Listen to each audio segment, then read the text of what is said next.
Good morning, Valley Grove. It's great to be with you on this first Sunday in May. It's hard to imagine that we're already in May, and I never dreamed that we would be doing virtual worship this long, and we've got a few more Sundays to go, but here we are, and we're making the best of it, and I really appreciate your presence here on social media, on Facebook, and the videos are on YouTube too if you want to go back and watch them as well. There you can do that, and just staying engaged.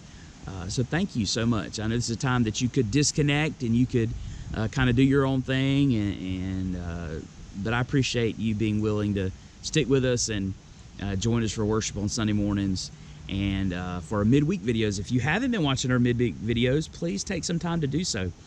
They're on Facebook, and I'm trying to do them on Wednesday at 1. So if you didn't get this week's, please go back and look at it as we talked about the kinsman redeemer, which will play an important role in our story this week and even more so next week. So take some time to go back and look at that. Hey, while we're waiting on everybody to get logged on and get connected to the video, to the watch party this morning, and to get their pen and paper out and get their Bible out or their tablet or their phone to follow along as we read this morning. Today we are going to be reading from Ruth chapter 3, and today, unlike the previous weeks, we're going to read through the entire chapter. So if you want to grab a Bible or a tablet to do so, take this time to do that. While we're waiting on everybody, I want to give you just a couple of announcements this morning. First, since it is the first Sunday of the month, we've got new prayer points. We've got a new memory verse, which we'll read later. We've got 3 prayer points this week for first responders, for those who are on the front lines of battling the coronavirus. And man, we just want to lift them up. Man, they're doing a great job just keeping our communities well and safe. And we just could not be doing what we're doing without them. Literally could not be doing what we're doing without them. We also want to remember those people in our county who've been affected by the tornado and severe weather in the last month. And then also for those who've lost loved ones or whose loved ones are in the hospital due to the coronavirus. So those are our 3 prayer points. Casey did a great job this week sending those out in kind of a midweek bulletin type / newsletter type thing. So if you haven't checked that out, please take some time to do so. It should be in your email inbox. If you didn't get it, make sure you send a message to the church, because that means we probably don't have your correct email address. And we definitely want to have that, so that way we can keep up with what's going on in your life, and you can keep up with what's going on in the ministry life at Valley Grove. So please take some time to do that. Also, don't forget to contact Pastor Jacob and Miss Alyssa this week. They're going to get married this Saturday. And I know Jacob did a Facebook post about their kind of plans, and so you can check that out. Basically, what they're going to do now is they're going to go ahead and get married this weekend, and then they'll have a big shindig later in the summer. That's a nice word. You like that, didn't you? So make sure you send them a message, an encouraging note this week. I know they would greatly appreciate it. Also, as a church, we've decided to, obviously, we were going to give them a shower before their wedding. That obviously with coronavirus didn't happen, so we've planned to postpone that till the summer, so that we can all get together and do it and love on them. So be looking for a date for that later in the summer, or maybe even in August. It just depends on how long the social distancing thing has to last, right? So just be on the watch out for that. Also, lastly, as far as announcements go, thank you. Really, truly, thank you for staying connected with us on social media, on our app, giving online. I know some of you have transitioned to giving online. Thank you so much for doing that. You can always mail your tithe and offerings in, but thank you for those who've switched to online as well. And so you never know what you might hear out here in the woods. I just heard a car honk. I've heard a hawk fly over this morning. I saw a wood duck flying down the creek. So hey, just stick with me. You just never know what you might hear out here. So just beware. Who knows? We'll get through it together, right? So anyway, no, thank you for sticking around with us on social media this morning and through this entire coronavirus episode. I really, really, really appreciate it. All right, with no further ado, let's get into our service this morning. All right, so we're going to start with a new memory verse for the month of May. And so here it is. It's 1 Timothy 4:10. All right, so it's a little bit longer than last time, but I got confidence that you can memorize it this month. All right, so here we go. 1 Timothy 4:10. For to this end we toil and strive, because we have our hope set on the living God, who is the Savior of all people, especially of those who believe. Let's read that again. It's 1 Timothy 4:10. For to this end we toil and strive, because we have our hope set on the living God, who is the Savior of all people, especially those who believe. All right, so that's going to be our memory verse for this month. Make sure you put that in a place of prominence in your house. What I did last month is I took a dry erase marker and wrote it on our mirror in mine and Holly's bathroom. So that way, every time we were brushing our teeth or doing whatever in the bathroom, we saw that memory verse. So whatever you want to do, that's cool. Just put it in a place where you can remember it and you can see it, and you can start learning it this month with us. All right, so let's get into the story of Ruth today. So we're going to read chapter 3 here, but I want to recap just a little bit of where we left off. So last week we left off with Ruth and Boaz in the field, and they had this first encounter, and Boaz was greatly generous and a man of worthy character, as we saw last week. And then Ruth goes home, and Naomi and her have this conversation. And so that's where we pick the story up this week. So what I want to do is pick up the last verse of chapter 2 and then read the first few verses of chapter 3, and then we'll talk about it. Then we'll read some more verses and talk about them, read some more verses, briefly talk about those, and then I want to kind of wrap all of it up into one main question, and then we'll kind of answer that question and give us some application. All right, so let's go. All right, here we go. So this is Ruth 2, the very last verse, Ruth 2, I believe 23, and then we're going to read through 3:5. So here we go. So she kept, that's Ruth. So Ruth kept close to the young women of Boaz, gleaning until the end, this is key, to the end of the barley and wheat harvest. And she lived with her mother-in-law. Then, so after the barley and the wheat harvest, then Naomi, her mother-in-law, said to her, My daughter, should I not seek rest for you, that it may be well with you? Is not Boaz our relative, with whose young women you were? See, he is winnowing barley tonight at the threshing floor. Wash therefore and anoint yourself, and put on your cloak, and go down to the threshing floor. But do not make yourself known to the man until he has finished eating and drinking. That means do not make yourself known to Boaz till he's finished eating and drinking. But when Boaz lies down, observe the place where he lies. Then go uncover his feet and lie down, and he will tell you what to do. And she replied, All that you say, I will do. So Ruth agrees to this plan. Now let's talk about this just for a moment, because there's a couple key little setting things we need to understand, and then there's this one weird thing about uncovering his feet. And I want us to get hung up on that, so let's talk about this a minute. So chapter 2, verse 23 tells us that Ruth stayed with Boaz's young women for the barley and the wheat harvest. Now that's crucial, because that is basically a 2 or more month time frame. So that means Ruth has been going out day after day after day for 2 straight months. Now, what does that tell us about Ruth? Well, obviously it tells us she's a hard worker, but what does that mean? That means she has been working her tail off just to make sure that her and Naomi have enough food till the next harvest cycle starts a year later. So day after day, she's going to this, wherever Boaz is working, wherever his people are cutting grain, that's where she's going. And she's gleaning in the fields, and she's taking it and she's beating it out, which we'll talk about in just a minute. And she's taking the product of that work, the grain, back to home, to her and Naomi's house, so that she and Naomi can have food. That means she's probably tired. For those of you who do manual labor on a daily basis, or who have done manual labor or more manual labor on a daily basis, can you imagine doing that for 2 straight months, no breaks? Maybe a break for Sunday. And many of you, that's where you are right now.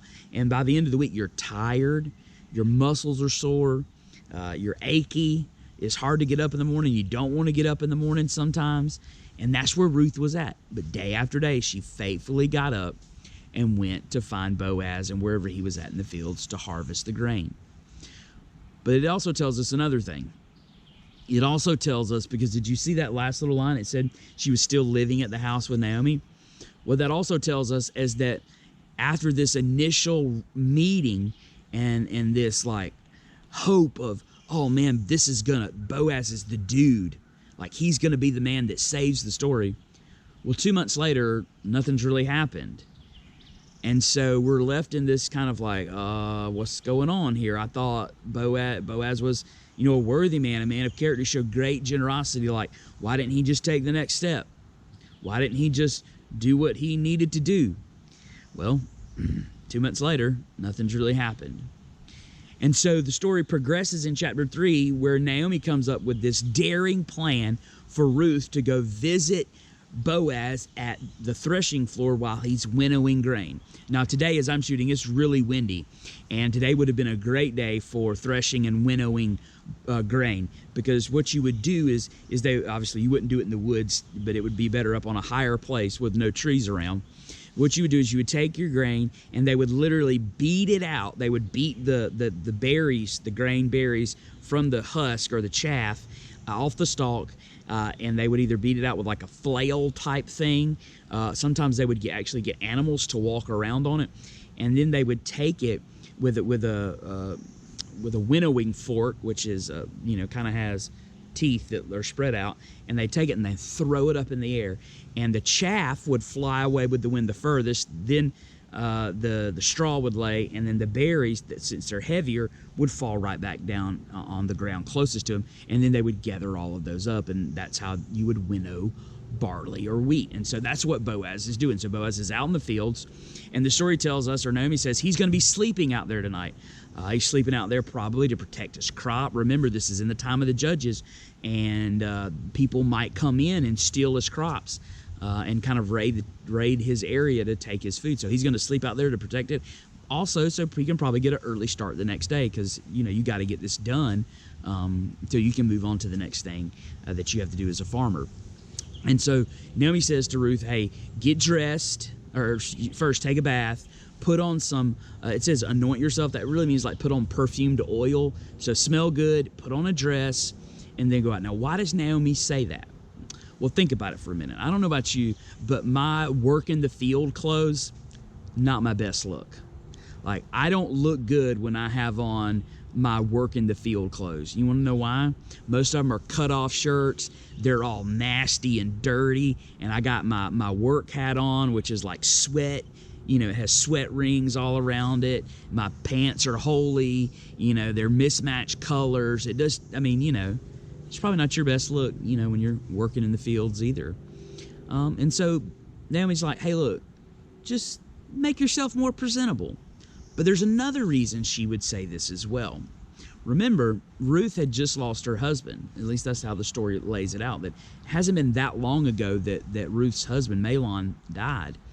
And so traditionally, there would have been a period of mourning for Ruth. And so Naomi's point is, hey, all right, Ruth, it's time to move forward.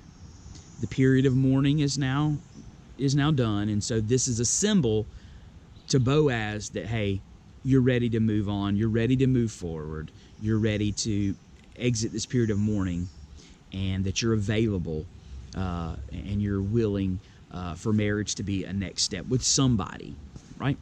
And so it's kind of a make yourself more presentable, but also more symbolically tell Boaz that your period of mourning is come to an end.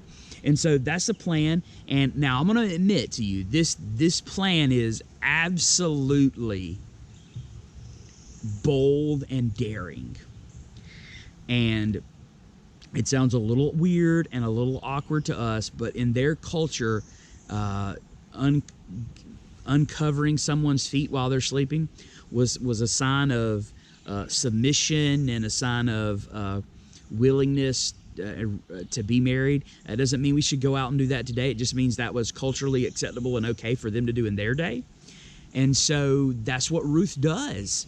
Ruth says, hey, I'm going to do everything that you say. And this is an absolutely, on one hand, mind-blowing plan. because so many things can go wrong with this plan. Think about it for a minute.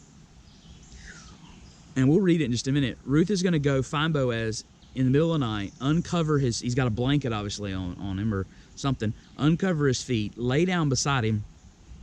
What's she going to do when he wakes up and realizes there's somebody sleeping beside me? There wasn't anybody before. Well, we'll see what he does in a minute, but there's so many bad situations that could happen. One, he could attack her because he thinks somebody's trying to attack him, right? Put yourself in Boaz's shoes. What would you do? Somebody's laying beside you, you're going to wake up, push him away. More than that, he could shoo her away and be like, get away from her, I can't believe you did this. He could mock her, he could deride her, he could publicly then go out and shame her. He could wake up the entire camp that's up there, so I'm sure he's probably not the only one sleeping up there. And then he could, in the middle of the night, wake everybody up and be like, look what she did, look what she did. And then Ruth's character is totally down the drain, and she's forever shamed. Worse than that, though, in the all realm of possibility, Boaz could take this opportunity to take advantage of or abuse Ruth. So there's so many bad things that could go wrong with this. Or it just might work. Right? So let's continue reading the story and let's find out. All right. So let's pick up in verse number 6. Get my things down here, scroll down. All right. So she went down. So that's Ruth went down to the threshing floor, and just as her mother-in-law had commanded her. And when Boaz had eaten and drunk, and his heart was merry, he went to lie down at the end of the heap of grain. So there's a big pile of grain. Boaz is laying at the end of it. Then Ruth came softly and uncovered his feet and lay down. And at midnight the man was startled and turned over, and behold, a woman lay at his feet. Now again, what would you do? The exact same thing. You and I would be startled, and we would be like, oh, what's going on? But next comes the apex part of the story. This is the high point of the story. So let's continue reading. Verse 9. That's Boaz. Boaz said, who are you? And Ruth answered, listen to what she says. We're going to talk about this more in detail in just a minute. I am Ruth, your servant. Spread your wings over your servant, for you are a redeemer. Now, what's Boaz going to say? Here's what he says. And Boaz said, may you be blessed by the Lord, my daughter. You have made this last kindness greater than the first, in that you have not gone after young men, whether rich or poor. And now, my daughter, do not fear, for I will do for you all that you ask. For all my fellow townsmen know that you are a worthy woman. That's interesting. And now it is true that I am a redeemer. Yet there is a redeemer nearer than me. Remain tonight, and in the morning, if he will redeem you, good. Let him do it. But if he is not willing to redeem you, then as the Lord lives, I will redeem you. Lie down until the morning. So she lay at his feet until the morning, but arose before one could recognize another. Right? So at daylight, before daylight, she gets up and she leaves. And he said, let it not be known that a woman came to the threshing floor. Right? He doesn't want anybody to think anything bad was going on between him and Ruth. And he said, bring the garment you are wearing and hold it out. So she kind of flips up part of her dress, so to speak. So she held it, and he measured out 6 measures of barley and put it on her. Then she went into the city. So she kind of flipped up part of her dress, or part of what she was wearing. He measured out some barley in it. She covered it up, and then she went back home to Naomi. I want to talk about this section a little bit, because this is truly the apex of the story for this act of the play, so to speak. And I want to start by talking about looking in detail at Ruth's statement to Boaz when he asked, who are you? Ruth is a very smart person, but she does so in a way to make a very poignant point, right? So first Ruth says, I am your servant. Now, this isn't the first time that Ruth has said something like this. Ruth in chapter 2, I believe verse 13, said a similar thing. She said, I am your servant. However, what she does here, and it's hidden from us in our English translations, what she does here is she uses 2 different words, Hebrew words, to describe different aspects of what she's trying to convey to Boaz. And we don't see that because we just see the same word, servant and servant, and we have an idea of what that means. So in 2:13, when she says, I'm your servant, she's basically saying, hey, whatever you ask me to do, that's what I'll do. Because remember, that's the first time she meets Boaz, and Boaz is showing her this great generosity. She needs food. He has food. And so she's basically like, I'm your servant. Just tell me what to do. Whatever you say, that's what I'll do. Here, she uses a completely different word. Today, she uses a word that means more, I'm in a position of weakness, I'm in a position of helplessness, and you're the one who can help me, right? So she's basically saying, Boaz, you're my helper. You're the one that I need, right? You're the one who can help me in this great, dire situation that me and Naomi are both in, right? But she continues. Then she says, spread your wings over your servant. Now, this is great, because if you go back and you read chapter 2, verse 12, this is the exact same thing that Boaz himself prays for Ruth. Listen to it with me for just a second. This is chapter 2, verse 12. The Lord repay you. So Boaz is praying this over Ruth. The Lord repay you for what you have done, and a full reward be given you by the Lord, the God of Israel. Listen, under whose wings you have come to take refuge. In essence, Ruth is saying, hey, Boaz, you remember that prayer that you prayed about the Lord spreading his wings over me to protect me? Guess what? You can be the answer to that prayer. Spread your wings over me, right? Protect me. Bring me in to your life, to your circle, to protect me. And then lastly, she says, you are a redeemer, meaning you are the kinsman redeemer. Don't forget that. And so how does Boaz respond? Man, he responds out of his worthy character, out of his noble character. And he says an amazing statement this morning that is going to lead us into our question, that one question I want to ask. Boaz says, for all my fellow townspeople know that you are a worthy woman. That's what he says to Ruth. That's the same, that word, a worthy woman, is the feminine version of how the author described Boaz last week as a worthy man. And so here you have in chapter 2, you have Boaz being described as a worthy man. And in chapter 3, you have Ruth being described as a worthy woman. And so the question, let me finish out the story, then we'll ask my question. So basically in chapter 16 through 18, well, let's just read it. Here's verse 16. And when she came to her mother-in-law, she said, how did you fare, my daughter? Then she told her all the man had done for her, saying, these 6 measures of barley he gave me, for he said, you must not go back empty-handed to your mother-in-law. She replied, wait, my daughter, until you learn how the matter turns out. For the man will not rest, but he will settle this matter today, and we'll see how it settles next week. But here's the question I want to ask, and it's a very similar question to what we asked about Boaz last week. But here's the question I want to ask. Why did Boaz react the way that he did on the threshing floor that night when Ruth came to him and startled him and awoke him at midnight? Right? Because we talked about all the bad things that could have happened.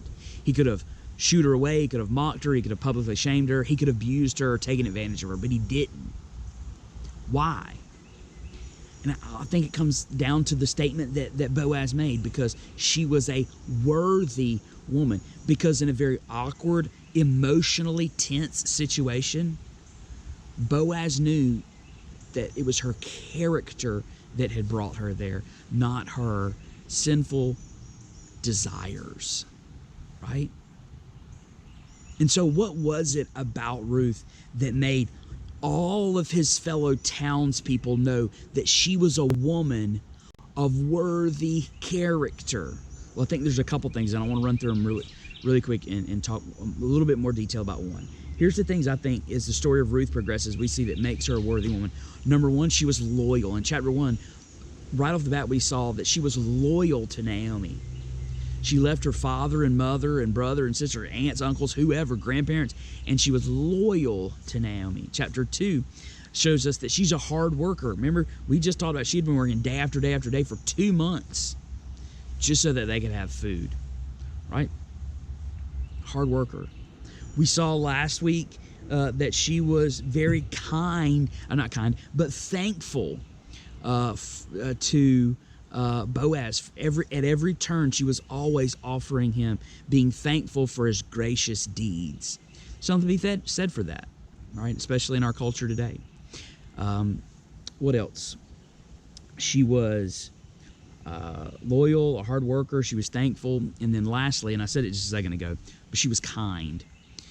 Boaz says in his statement, this kindness you have shown me is even greater than what you've shown before. And that's an interesting phrase. That word kind is a very interesting word. The word kind is hesed. The Hebrew word is hesed. And it's one that you need to know. There's not a whole lot of Greek or Hebrew words that you need to know. This is one of them, hesed.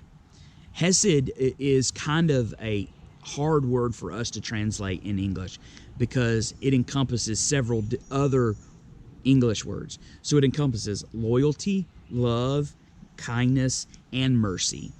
And hesed is all of those wrapped up into one. And so what Boaz is saying to Ruth is very simple. He is saying, you have shown me extreme loyal love and mercy by doing what you just did. And he says he knows that because she could have gone after any number of younger men. So that tells us Boaz is a little bit older, Ruth is a little bit younger, and she could have gone out with any number or picked any number of younger men. But Boaz says, you didn't do that. That is extreme loyal love and mercy. I'm receiving something I didn't deserve. But more than that, that word hesed, and this is why you need to know it, is used a lot in the context of God's covenantal loyal love and mercy to his people. And so what Boaz is doing there, don't miss this, what Boaz is doing there is he is connecting Ruth's actions with God's actions. Now, obviously, he's not saying they're on the same level, but he's saying that Ruth's, listen to me, Ruth's actions of loyal love and mercy, and there we have gunshots. Ruth's actions of loyal love and mercy are representative of God's actions to his people. Wow. That's what it means to be a worthy woman. No wonder Boaz says, I will do whatever you ask. So that leaves us with the question today of what does it mean for us to be, well, not for us, but what does it mean to be a worthy woman in today's culture? Well, I want to give us one kind of application point that'll do with all of us, and then I want to answer that question more specifically. I think out of the story, there's one thing that all of us can draw, and it's this. It's kind of the point we just mentioned. It is that all of us, by our actions, those should be representative of God's actions in the world. Just like Ruth, her actions toward Boaz were representative of God's actions toward Boaz. So our actions in the world should be representative of God's actions in the world as well. So when we're at Walmart or in Ingles or at Piggly Wiggly or on the ball field or at home or on our job or hanging out with our friends whenever we get to do that again, right? Our actions in those moments should be representative of God's actions in those moments. That's why Jesus himself says in Matthew 5:16, let your light shine before others so that they may see your good works and give glory to your Father who is in heaven. He's saying, look, by your actions, by what you do, people should see that you follow after the Lord. I follow after my Father. He goes on to say the last night he's with his disciples in John 13:35, by this all people will know that you are my disciples if you have love for one another. By your love, by your actions toward one another, that's how everybody's going to know that you follow me, right? Peter picks up on this in his first letter in 1 Peter 2:9 when he says, "But you," speaking of believers, "but you are a chosen race, a royal priesthood, a holy nation, a people for his own possession." Listen, you're all of that so that you may proclaim the excellencies of him who called you out of darkness into his marvelous light. He says, God has given you all of this stuff, all of this calling, not to hoard it, but so that when you live it out, people may see the marvelous light of God. And so we, like Ruth, are called to be lights in the darkness so that our actions are representative of God's actions in the world. And that applies to all of us. Men, women, boys, girls, moms, dads, grandmas, grandpas, aunts, uncles, all of us. Now, these last two application points, ladies, are going to be more directed at you. And it comes in that question of, so what does it mean to be a worthy woman in 21st century America in 2020, right? So I want to give you two thoughts. Here they are. Number one, worthy character is a two-way street, right? It is a two-way street. What I mean by that is, if Boaz's character was anything less than worthy, Ruth never goes to the threshing floor because she's not sure of what's going to happen. Conversely, if Ruth's character is anything less than worthy, Boaz acts completely differently when she shows up. See, ladies, a lot of times we put emphasis on one or the other, husband or wife, right? But the reality is God's called both of us, men and women, husbands and wife, young ladies, young men, grandmas, grandpas, to all be people of worthy character. See, ladies, I hate to break it to you, but you cannot and should not expect your man to be a man of worthy character, of noble character, if you aren't willing to put that work in to be that as well. Right? That's not right. That's not the way it's supposed to be. That's not God's desire. That's not God's plan. God's desire is for you, ladies, and you men, us all, to be people of worthy character. It's kind of like the golden rule.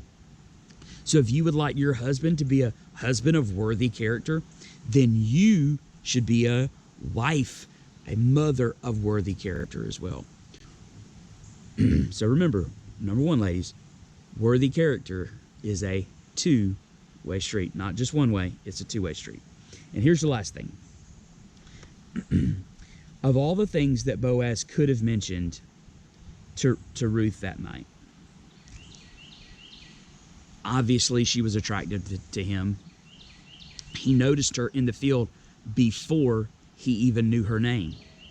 Something about Ruth caught his eye. You could say, well, it's just he didn't know who she was. That's true, maybe so. He could have mentioned her beauty. He could have mentioned her hair. He could have mentioned her eyes, her smile, her laughter, whatever. But he doesn't mention any of those things, right? He certainly doesn't, mention her cool Snapchat or her awesome Instagram videos or her cool Facebook posts, right? Or her pithy one-liners. He doesn't say any of that. What's the one thing he mentions about Ruth? It is her character. It's her character. He says, you are a woman of worthy character. And more importantly, that's how the entire town knows you. They don't know you for your great makeup. They don't know you for your great hair. They don't even know you for your hard work ethic. But they know you for your character, that you are a woman of worth because you're loyal, hardworking, you're thankful, you're kind, right? Because of your character, that's how you're known.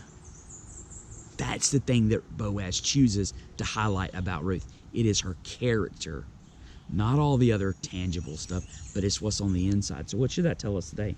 Ladies, it should tell us that integrity and character are more important than the beauty aisle at Walmart or all of that, the accoutrements of beauty that are in the world today, right?